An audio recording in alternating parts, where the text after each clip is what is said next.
How to delete your download history on Google Play Store. This tutorial shows you how to remove apps from your Play Store history on your Android device.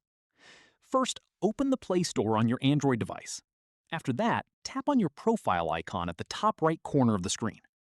From there, tap on Manage Apps and Device. At this point, tap on Manage to see a full list of your apps. In the next step, tap on the filter that says Installed and switch it to Not Installed. This will show all the apps you've previously downloaded but no longer have on your device. Following this, tap on the apps you want to remove from your history.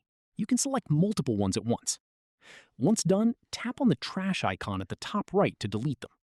Finally, confirm the removal, and those apps will be cleared from your Play Store download history. And that's it. If this guide helped you delete your download history on Google Play Store, give it a like, subscribe for more Android tutorials, and tap the bell icon for updates. See you in the next one.